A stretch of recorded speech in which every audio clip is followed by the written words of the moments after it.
Hola a todos, espero que se encuentren bien. Quiero felicitarlos y agradecerles por el esfuerzo grupal de hacer un trabajo en conjunto, pese a que no tienen la oportunidad de verse presencialmente. Eh, Hicieron un muy buen trabajo. La devolución del trabajo yo la hago al grupo de WhatsApp, pero voy a aprovechar esta clase para terminar de exponer y, y poner en común algunas nociones pedagógicas que nos plantean tanto el texto, el libro de Beyer, ¿sí? La Escuela Preparatoria de Piano, como el Microcosmos 1 de Bartók. Es interesante ver que Beyer en la introducción plantea de una forma muy resumida el cuadro de las figuras con sus divisiones, ¿no? Redonda, blanca, negra, corchea, los compases simples y compuestos con las divisiones del tiempo en dos o en tres según el caso. Plantea el endecagrama y el pentagrama en clave de sol y fa, o sea que va directo a eh, los sistemas de lectura de pentagrama del pianista para el piano. Presenta el nombre de las notas. En un gráfico, en un teclado, pone el nombre de cada una de las notas, tanto en las teclas blancas como en las teclas negras. No hace el círculo de quintas en forma de círculo, pero sí plantea las 12 tonalidades y sus relativas menores, o sea que hace un resumen muy breve de básicamente los conceptos teóricos. No explica qué es lo que se hace con eso, solo lo presenta como un compendio teórico. Eh, una vez que presenta, bueno, presenta las alteraciones, ¿no? Sostenidos, bemoles, todo eso, ¿eh? Y explica las estructuras de las escalas también, me faltó decir eso, ¿no? La escala de mayor, la menor, natural, armónica y melódica. Y después plantea un texto donde explica una buena posición, una buena postura para las manos y la postura del pianista. Y comienza con unos ejercicios para mano derecha, mano izquierda y después las dos manos juntas. Y me quiero detener en ese punto. ¿Sí? O sea que el primero hace una introducción teórica. eh, Quien lea el texto antes de empezar a tocar le puede resultar complejo, medio arduo, áspero de leer. Pero bueno, él decidió presentar esos conceptos. No sabemos bien qué objeto tiene. Eh, Intuyo yo bueno, que eh, quiere asegurar que haya una comprensión por lo menos de los signos gráficos del pentagrama, de las figuras y la comprensión de las tonalidades a nivel teórico, a nivel conceptual. No sabemos si eso hay que estudiarlo antes o es una información que da a modo de introducción y después uno tendrá que ir a medida que avanza con los ejercicios mirando a medida que necesite, digamos, qué de esa información que está brindada le puede servir para el estudio. No, no está tan claro eso. También presenta las sugerencias que decía con respecto a la postura y presenta unos ejercicios para una mano, la otra y las dos manos juntas. Me quiero detener en esto. Voy a cantar una canción folclórica alemana, ¿sí? Eh, ta ta ta ta ta ta ta ta ta ta ta ta ta y ta tan ta ta ta ta pa pa pa pa pa pa pa pa pa pa ra ra ta ra ra ra ra ra ra ta ta ta y ti tan tam pam pam pam pam pam. Bien, es una melodía que está en un pentacordio mayor, ¿sí? Ta, ta, ta, ta, ta, ¿sí? Tiene esos cinco tonos y a nivel estructural tiene un sentido muy simétrico en cuanto a la construcción de las frases. Tanto sus antecedentes como con sus consecuentes son simétricos, no es más breve el antecedente que el consecuente y viceversa. Y además de ser muy simétrica, presenta de forma muy clara, está implícito en la melodía, dos funciones tonales. Ta, tan, tan, primer grado, pa, y pa, pa, quinto grado, ta, ta, ta, ta, pam, pam, pam. Ese podría ser un primero o un quinto, tan, tan, tan, primero, pa, quinto, pam. Ahí puede haber un primero, ta, tan, tan, quinto, primero, tan tan ta, quinto ta ta ra ra, primero tan tan ta ta ta ta ta, pa pa pam, y después pam pam pam, responde pim pam pam pam pam pam pam pam. Un antecedente y un consecuente, una nueva frase distinta, pero con el mismo cierre, ¿sí? En algún punto es una danza, una melodía muy tradicional alemana, pero fíjense el nivel esquemático musical, qué estructura cerrada que tiene por sí misma, en forma periódica, totalmente simétrica, y además nos plantea implícitamente dos funciones, la de tónica y dominante. Fíjense con qué arranca Beyer, pianista alemán. Voy a los ejercicios para las dos manos juntas. Quinto primero, quinto primero. Quinto primero, quinto. ¿Sí? Eso podría ser todo un quinto, o quinto primero, quinto primero, quinto. ¿Sí? Luego, quinto, pa pa pa pa. ¿Sí?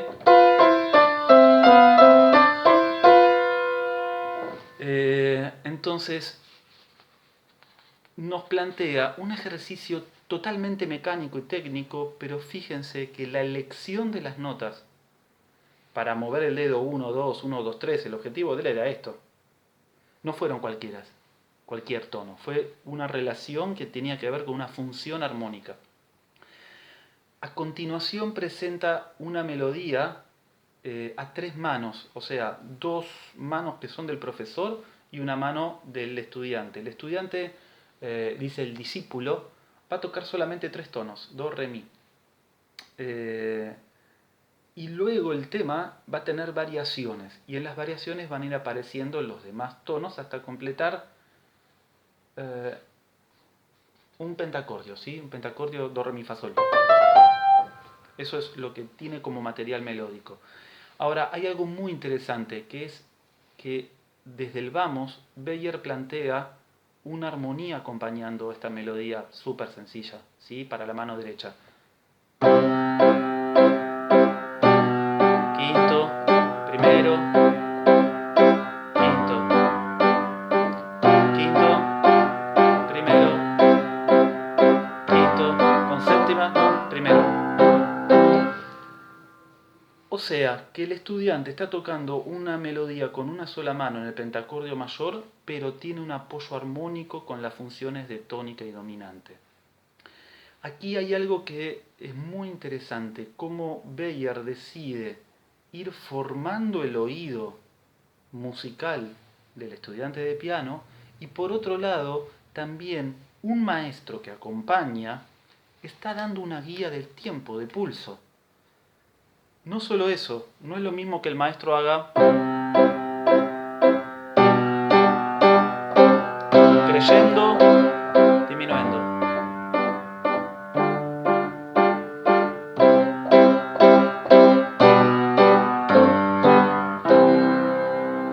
¿Sí? O sea que los matices, la intención de frase dentro de la armonía que está tocando el maestro también son una especie de esquema sonoro que tiene de apoyo el estudiante de piano para su melodía súper sencilla con el pentacordio. En ese sentido, es un material atractivo este. Muy sencilla, una sola mano el estudiante, un pentacordio, y fíjense toda la musicalidad que puede desarrollar como musicalidad y como estructura total de obra gracias al acompañamiento escrito para el profesor. Bueno, viene variación 7, 8, 9, 10, 11, 12 con más y más variantes, cambios de compás, etcétera, etcétera, etcétera. O sea que Beyer, además de darnos este esquema armónico que acompaña, que estructura el toque del estudiante, también nos plantea un estilo compositivo, que es el del tema con variaciones. El segundo trabajo que hace es en la tonalidad de sol mayor. Comienza con tres tonos, sol, la, si, y luego completa no, perdón, no completa el pentacordio, solo con el sol, la, si. Y recién en la variación 6, ahí sí, y 7 y 8, ahí ya completa el pentacordio. Entonces, el maestro acompaña con toda una armonía de tónica y dominante.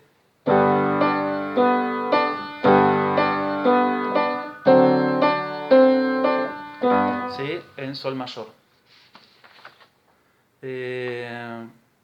La variación 3 es interesante, empieza a proponer un acorde fuera de la tonalidad.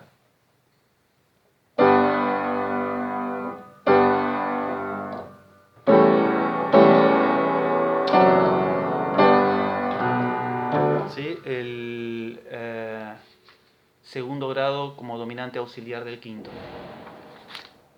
Bueno, más variaciones. Y recién hay un trabajo a 4 manos, o sea, 2 manos del estudiante, uy, perdón, no estoy tapando la cámara, una y 2 manos del profesor, en do mayor, de vuelta, con el pentacordio. La melodía es una escala que sube y que baja, y el profesor ta, ta, ta,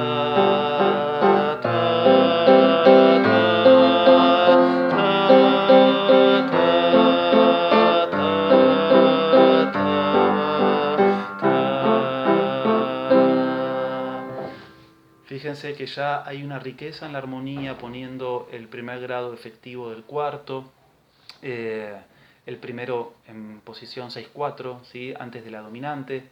Entonces, lo mismo, la melodía para el estudiante es muy sencilla, pero completa y forma una estructura mucho más grande con el acompañamiento del maestro, que no solo va a apoyar en su toque, que tiene en general muchas negras, corcheas, la precisión del tiempo, ¿sí? Porque si se fijan la melodía es básicamente con valores largos, redondas, blanca con punto, sino que además también da todo un esquema armónico y un esquema musical que potencian el toque del estudiante. En el ejercicio número 8, por primera vez nos plantea una forma distinta en el toque del estudiante cuando está con 2 manos. Antes las 2 voces hacían lo mismo, ¿sí? La mano izquierda y la derecha. Por así decirlo, era todo en octavas, una homofonía muy simple. Ahora, en el ejercicio número 8 plantea nota pedal, ¿sí? El uso de la nota pedal ya plantea una cuestión polifónica más interesante. Si bien es súper sencilla, plantea una noción polifónica distinta.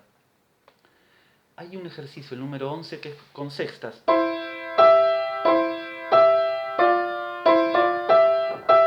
Estoy tocando muy rápido, solo para mostrárselos, pero es interesante ver que plantea toda una melodía con sextas paralelas, muy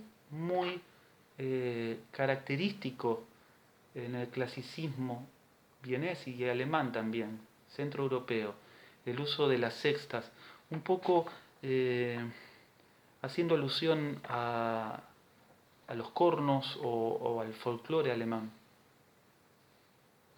Recién en el ejercicio número 12, 13, 14, empieza a alternar un cambio en la mano que acompaña a la melodía, que es la izquierda, pero si no también es la derecha, por momentos porque hace un trocado. Ejercicio 12 y 13. 12.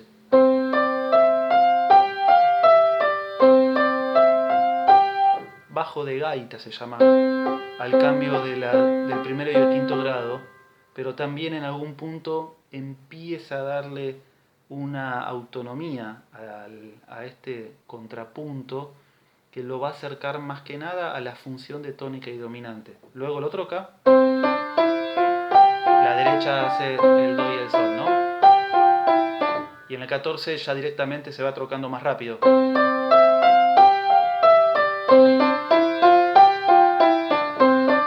octavas, etc. etcétera, etcétera, etcétera. En el número, me voy a saltear ahora, me voy a ir al 19.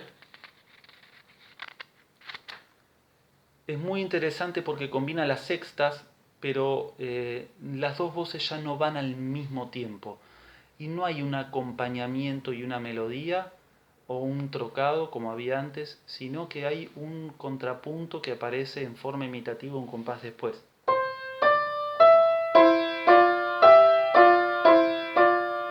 A distancia de sexta, ¿no? Entonces, fíjense que siendo muy muy sencillo el esquema, plantea texturas polifónicas distintas. En el número 20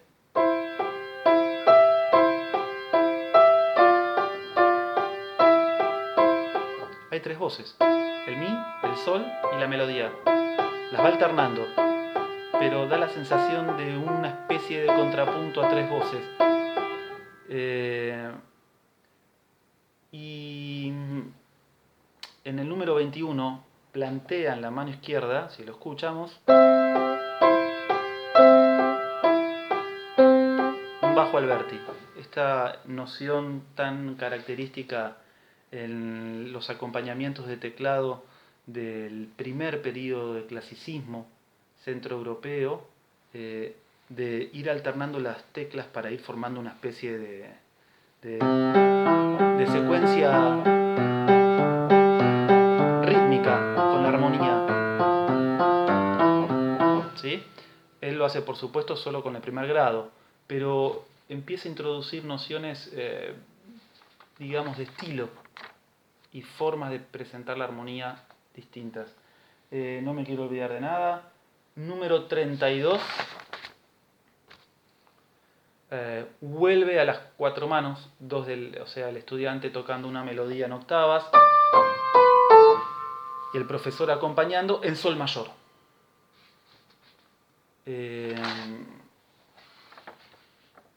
Esperen que estoy así más cómodo viéndolo.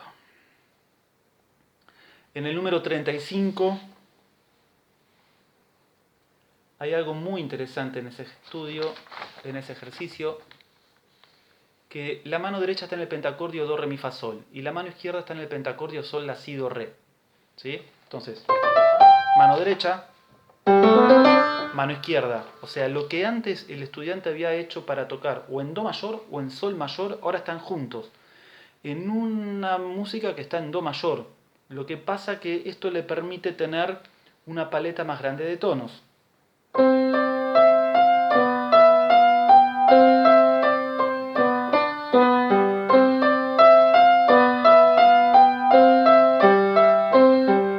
Tónica dominante tónica, es muy recurrente todo ese trabajo en Beyer.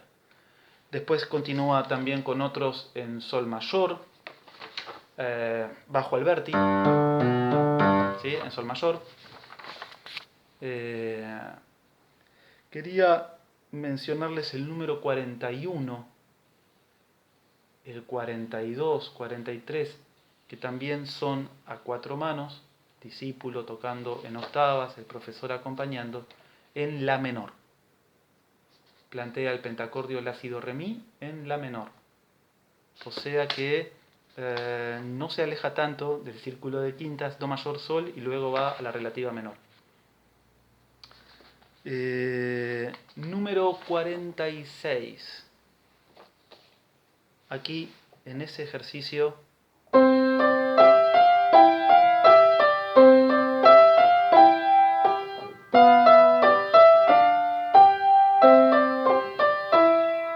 hay un claro bajo alberti en la mano izquierda de tónica y dominante, ¿sí? Y una melodía. ¿Podemos criticarle a Beyer que a nivel melódico no era muy creativo? ¿Era bastante repetitivo? Sí, en general elige muchas veces melodías de paso, pum, pum, pum, pum, pum, pum, pum, ¿sí? En general tiene ese sistema compositivo. Hay que recordar que él no fue o no pasó en su época y tampoco en las épocas posteriores a él a trascender mucho como compositor. Hizo muchos arreglos de música de ópera, óperas sencillas arregladas al piano. O sea, hizo un trabajo muy grande como arreglador, transcribiendo música ¿cómo se llama? De ópera, ¿no? Orquestal y vocal al piano. Y trascendió su creación pedagógica, pero no tanto su creación, por así decirlo, compositiva. Eso sí podemos criticárselo, ¿eh? Si podemos permitir criticarnos algo, que es cierto que es muy reiterativo eh, a nivel de creación melódica. ¿Hay que tocar todos los estudios del Beyer? ¿Hay que escoger algunos? ¿Hay que seguir el orden que él propuso? No lo sabemos. El texto solamente nos remite a un material numerado. Si él sugiere empezar por uno y saltearse algunos, o nos pide que por favor respetemos el orden, eso no lo sabemos. Creemos que sí, hay un orden que se percibe eh, con bastante claridad, que tiene que ver con la presentación de las tonalidades, pentacordio de do, re, mi, fa, sol para do mayor, pentacordio sol, la, si, do, re para sol mayor, y también con texturas polifónicas y algunos toques, por así decirlo, estilísticos como el bajo alberti o las sextas, ¿sí? En ese sentido hay un orden claro. Y hay una construcción musical muy anclada en la tradición alemana, la tradición centroeuropea, las funciones armónicas muy definidas, los esquemas formales simétricos, así que es importante cuando vemos un texto pedagógico plantearnos qué nos ofrece como formación pianística en este caso, y qué nos ofrece como discurso musical. Cómo voy formando en el estudiante maneras para poder desarrollar creatividad, interpretación, con un discurso musical de determinada característica. Esto es importante tener en cuenta. Los métodos, los textos, nos ofrecen herramientas técnicas, pero también nos ofrecen un mundo sonoro. Y ese mundo sonoro también es formativo para el pianista, en este caso, para el músico. ¿Qué desarrollo voy a generar discursivo para que me permita a mí entender, comprender y hacer en forma artística esos estudios, esos ejercicios? Vamos a Bartók, que es otro mundo. Bartók hace una introducción, un prefacio que es de él, y creo que en el segundo libro aparece un prefacio que es del hijo. Yo en la edición que tengo aparece el prólogo por el hijo, que es de 1987, o sea, se hizo ese prólogo para la edición definitiva, y después está el prólogo del propio Bela Bartók, que es original a la edición del Microcosmos. Es muy interesante que Bartók plantea más o menos un tiempo de trabajo. Dice, las primeras piezas deberán ser tocadas, por ejemplo, en un periodo de un año. Da indicaciones con respecto al uso del metrónomo, cómo respetar o no el uso del metrónomo. Vieron que Bartók tiene metrónomo y en el final de cada ejercicio hay una indicación en tiempo real de segundos, ¿sí? De más o menos cuántos segundos debe durar. Da unos consejos al respecto. Da indicaciones también de cómo combinar estos ejercicios con otros textos conocidos. Habla del libro del cuaderno de Ana Magdalena de Bach, los estudios apropiados del Czerny. Y él decide no dar ninguna indicación de tipo técnica. Dice que cada maestro sabrá indicarle al estudiante lo que corresponda, ¿no? Pero no elige dar indicaciones de cuál es la mejor postura o cómo hacer determinados mecanicismos técnicos, sino que eso lo deja librado a que el maestro con su intuición, con su conocimiento, se lo brinda al estudiante. Hay algo muy interesante en el prefacio que hizo el hijo de Bartók para la edición definitiva, que cuenta cómo el padre creó este microcosmos, y él cuenta que él le pide al padre que le enseñe a tocar el piano, y Béla Bartók comienza, dice, enseñándole a cantar. Una vez que hizo ese trabajo, después empezó a sentarse en su escritorio, dice, y hacer unos ejercicios muy sencillos y me los traía para que yo los estudie. Pero inició, lo describe el hijo, inició su enseñanza del piano para el hijo enseñándole a cantar. Y en esto hay algo que es interesante tener en cuenta, que Bartók, como contemporáneo a Kodály, a Kodály, y conociendo la experiencia pedagógica que Kodály ya venía desarrollando en Hungría, toma el mismo criterio.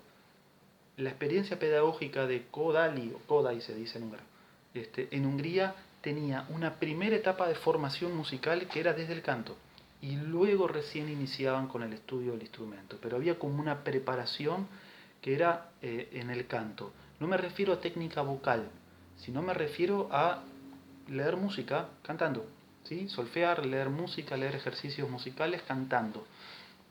Y además, otra de las características que tiene el sistema que Kodály trabajó en Hungría y que Bartók conoció y llegó a ser medianamente partícipe, no tanto, él no estuvo trabajando tanto con Kodály al respecto, pero sí en esto coincidían los dos por su experiencia etnomusicológica. Saben que los dos recorrieron Hungría y un poco más allá, recopilando canciones tradicionales. El sistema de enseñanza en Hungría que implementa Kodály incluía un enorme trabajo sobre el cancionero folclórico húngaro. O sea, los estudiantes de música atravesaban sus experiencias de canto con canciones tradicionales húngaras. Bartók, como compositor, también utiliza la música tradicional húngara como inspiración para su obra. Y nos pasa a nosotros que por ahí no conocemos tanto del folclore húngaro, entonces a veces nos cuesta entender algunas cuestiones estilísticas de Bartók. Quiero mostrarles el ejercicio número 2, que es este.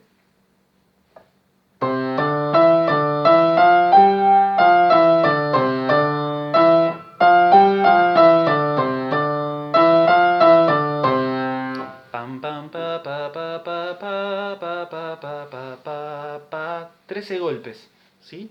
Bien, hay un estilo folclórico húngaro que son danzas y melodías de 13 golpes. Hay una que Bartók también la arregló, creo que está en el Microcosmos 3 o 4. Pam pam pam pam pam pam pam pam pam pam pam pam pam pi pa pa pa pam pa pa pam pam pam pam pam pam pam pam pam pam pam tum tum tum tum tum tum tum tum tum tum tum tum tum. ¿Sí? Fíjense que de las 6 melodías al unísono, la número 2 tiene el esquema rítmico de esa música folclórica húngara. La número 3, si la observamos, es esta.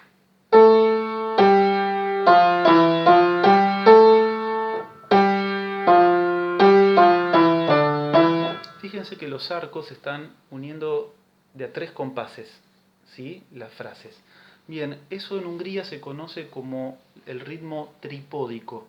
Son melodías que tienen sus frases en 3 compases, ¿sí? Son de 3 compases. Se llama tripódico ese tipo de ritmo y es muy común en el folclore húngaro. Hay todas unas danzas y músicas que tienen ese tipo de compás. O sea, frases de 4 cuartos, pero de 3 compases, no de 4. Entonces, Bartók nos plantea desde el vamos un esquema musical que nos va a hacer mucha referencia al folclore húngaro. Nos pasa a nosotros que por ahí abordamos este repertorio y desconociendo esto, no entendemos bien qué es lo que ocurre rítmicamente, melódicamente, pero tiene que ver con eso. Voy a avanzar un poquitito más. En el número 5, el ejercicio número 5, tiene un esquema muy interesante desde cómo están armados los arcos, en donde yo tengo una frase de 3 compases, otra de 3 compases, una de 2, una de 2 y una de 3. O sea, el esquema tripódico lo rompe.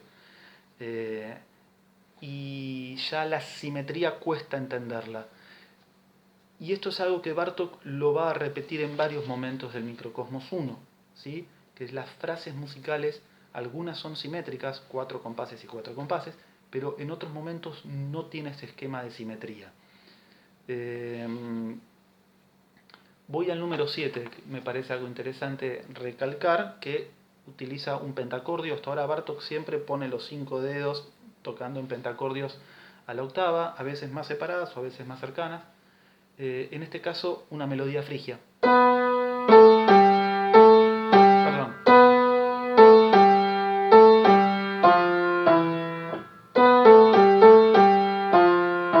¿Sí? Me voy a avanzar a la número 10. El título dice manos alternadas.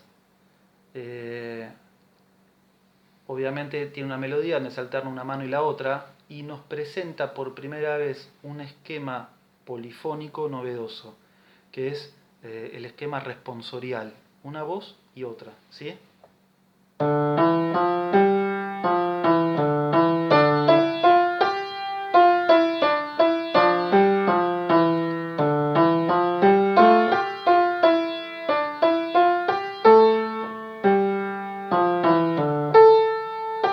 Etcétera, etcétera.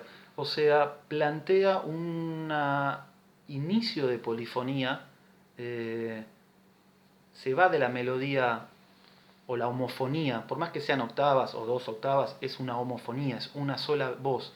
Y aquí nos presenta una noción de polifonía presentándonos un esquema responsorial. Quiero hablarles del número 12, es el que se llama movimientos contrarios. Bueno, del vamos tiene ya algo interesante, áspero, que el primer intervalo con el que inicia esto es una novena. Todo está en movimientos contrarios. Y aquí otra vez encontramos que hay una frase de 4, otra de 4, una de 4, una de 2, una de 2 pero cambia el compás, 3 medios, 2 medios. Y además de tener esta complejidad, yo encuentro que este es el primer caso en el microcosmos donde hay una clara ubicación de la sección áurea. Saben que Bartók, en muchas de sus composiciones, él decide estructurar la obra en su dimensión con un punto que matemáticamente se calcula haciendo una división. El número es 1,618 creo que era, ¿sí? Búsquenlo en internet, creo que el número es ese, 1,618, que es un cálculo que permite ubicar la sección áurea. Y él lo que utiliza como recurso es ubicar en ese momento de la obra el punto de mayor tensión, por así decirlo, dramática que tiene la obra. Por eso las dimensiones de las frases son un poco raras, no son tan esquemáticas 4 y 4, 8 y 8, ¿sí? Él, al poner la sección áurea, estira un poco algunas frases, acorta algunas frases y además utiliza en este ejercicio, el número 12, algo que es muy característico en su obra, que es la repetición del motivo, o sea, achica un motivo y lo repite, lo repite, lo repite para llegar a un nivel de tensión fuerte desde lo expresivo. ¿Sí? Voy a hacer el número 12.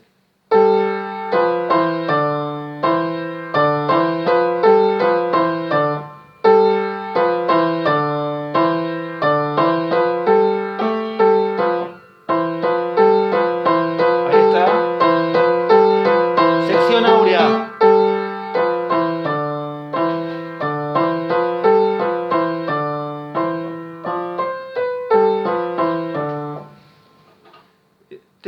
Do, si, las, esto, do, si, las, y do, si, las, y do, si, la. eso empieza a generar esa repetición, un nivel de tensión tan alto que justo en el compás donde lo rompe es el compás en donde se ubica la sección áurea. Busquen en Google de qué se trata eso, es muy interesante, si no lo conocían. La sección áurea se utiliza no solo algunos compositores lo utilizan en la dimensión formal, o sea, en la dimensión de la obra, ubicar un punto áureo, un punto, por así decirlo, de luz y de tensión dramática, sino que también en la escultura, en la pintura se utiliza mucho, en la escenografía, por supuesto. Cositas interesantes también para ver del microcosmos. El número 13 presenta una melodía a la que él va a recurrir varias veces.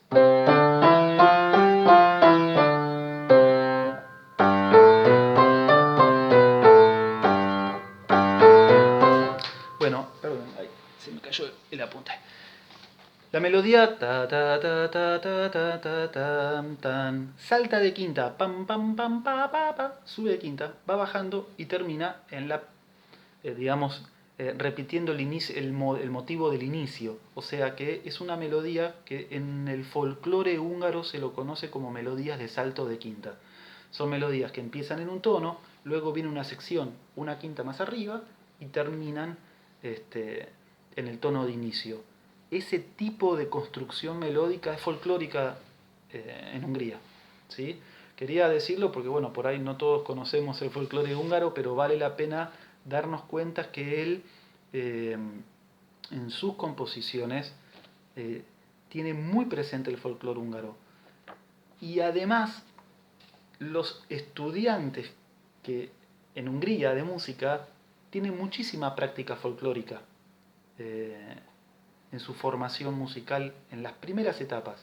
Entonces, a ellos no les va a resultar tan extraño como por ahí nos puede resultar a nosotros este tipo de esquemas tonales, de salto de quinta, el ritmo tripódico que yo les comentaba.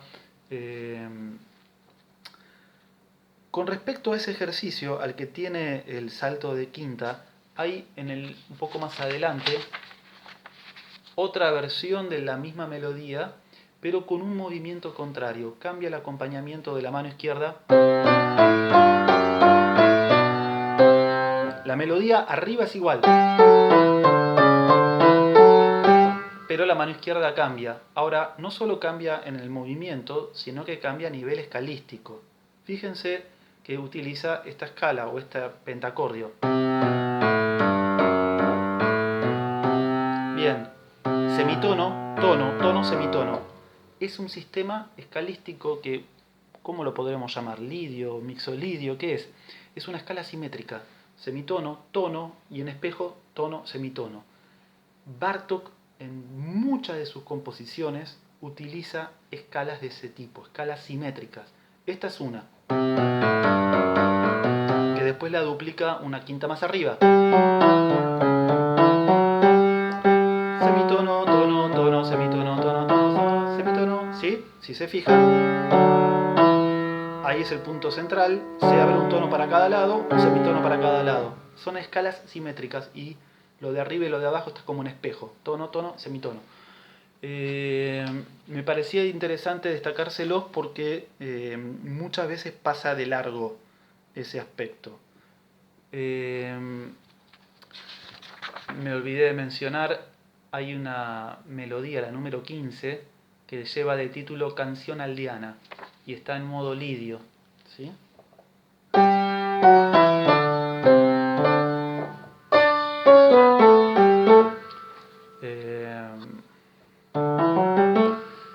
La re, mi, fa, sol, la, si, do, re. Aparece el do sostenido y uno podría sospechar que está en re mayor, pero la melodía tiene un aire lidio.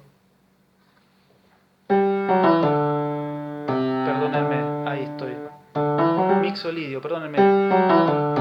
Dije lidio, es mixolidio. El do parece natural la primera vez. ¿Sí? Yo discúlpenme que me equivoqué. Es una melodía con un giro mixolidio. Luego lo transporta una quinta más arriba. Lo imita textualmente. O sea, hace una forma tipo folclórica con salto de quinta, pero el esquema de semitonos y tonos lo construye de la misma forma. O sea, la imitación no es tonal, no es que sube una quinta pero se queda en la tonalidad en donde estaba. ¿Sí? Este es un esquema compositivo que Bartók lo utiliza mucho en toda su obra. Perdón que a mí se me dio lío. Es mixolidia, pero cuando sube una quinta, no se queda en la misma escala, sino que modifica las alteraciones para respetar tono a tono y semitono a semitono el esquema. ¿Sí? Bueno, hay muchas cosas que ustedes ya lo pudieron reconocer, no lo voy a repetir acá. La noción de canon, de imitación, ahí dice imitación y contrapunto, melodías donde hay imitaciones, empieza a la derecha, después imita a la izquierda y después viceversa, empieza a la izquierda, imita a la derecha. Hay una melodía que se llama pastoral, que claramente es un contrapunto a dos voces. Y otro elemento que me gustaba remarcárselos es en el ejercicio número 25. Vamos a analizarlo escalísticamente.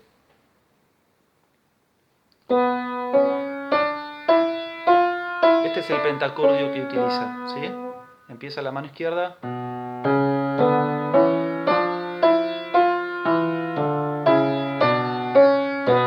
etcétera. Si se fijan, tono, semitono, tono, semitono. Es una escala de tono, semitono, tono, semitono, tono, semitono. Una escala que muchos compositores en el siglo XX utilizaron. Todo esto en el Microcosmos 1. Bueno, una imitación con movimiento contrario, pequeña danza en forma de canon, canon a la quinta, canon a la octava, melodía en modo dórico, ahí lo dice el título, en modo frigio. A veces Bartók no lo dice y hay que ver la armadura de clave y hay que ver cómo está estructurada la música, porque ver un do sostenido en Bartók no nos dice mucho. Ver un fa sostenido, uno dice, bueno, sol mayor o mi menor. No, un fa sostenido en Bartók puede ser otra cosa en la armadura de clave. Creo que Bartók nos interpela de una forma muy especial. A nivel técnico pianístico en general es un esquema parecido al de Beyer. Nunca hay más pasajes de pulgar hasta aquí, ¿no? Hay unos saltos de posición, pero siempre son pentacordios. Ahora fíjense cómo Bartók elige una gama muy variada desde el discurso tonal o modal por un lado y también desde el discurso rítmico y desde la concepción polifónica. En este punto podríamos decir que Bartók realmente nos plantea unos desafíos musicales muy elevados, pese a que a nivel técnico es simple. Yo creo que tiene que haber un maestro que comprenda a Bartók para poder trabajarlo con el estudiante. No solo es poder tener la habilidad con los dedos de tocarlo, sino también la habilidad y el esquema mental claro desde lo teórico, desde lo sonoro para poder abordarlo. Si no, es bajar dedos y leer lo que está escrito sin comprender lo que dice. En el fondo, mucha experiencia negativa que han tenido algunos estudiantes de piano o algunos músicos que hacen piano acompañamiento, cuando tienen que ver a Bela Bartók, es que no comprenden discursivamente qué ocurre y lamentablemente no hay un profesor que los ayude a comprenderlo. Con todo esto quería un poquito resumir la propuesta de estos dos compositores. Es notorio que lo de Bartók a nivel creativo nos dice mucho más que Beyer. De hecho, la obra compositiva de Bartók tiene una trascendencia mucho más grande que la de Beyer en el mundo, ¿sí? en la historia de la música.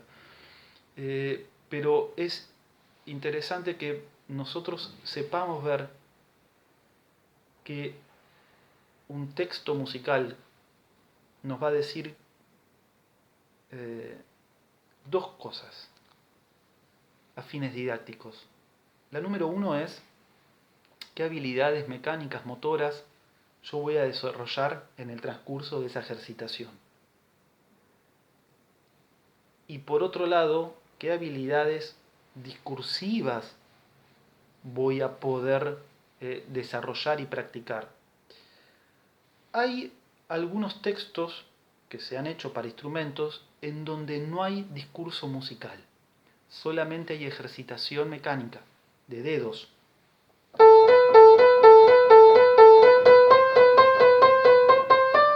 No importa el tono, lo que importa es el dedo, ¿sí? Pero en estos compositores en estos textos vemos que hay un criterio pianístico, un criterio técnico y a la vez un criterio musical, discursivo. Y nosotros como profesores de instrumento, como profesores de un instrumento, enseñamos las dos cosas. Enseñamos a desarrollar aquellas habilidades técnicas necesarias, pero también enseñamos a desarrollar una concepción sonora en el alumno que le permita hacer ese discurso que él tiene que hacer con el mejor criterio estético posible. Yo sé que lo de hoy estuvo muy vinculado a los estudiantes de instrumento, pero a un director de un coro le ocurre lo mismo. A un director de un ensamble musical le ocurre lo mismo. Cuando elige el repertorio que va a llevar para tocar o que va a arreglar para ese grupo, no solo les está enseñando a ser mejores músicos o a hacer un mejor ensamble. No solo les enseña a ensamblar mejor las voces, a cuidar los timbres, los planos sonoros. También les enseña a poder abordar discursos musicales entendiendo lo que ocurre. Yo durante mucho tiempo, por ejemplo, dirigí coro. Y hay obras que técnicamente son simples y uno podría decir, estoy en condiciones de trabajarla con mi coro, pero discursivamente son complejas.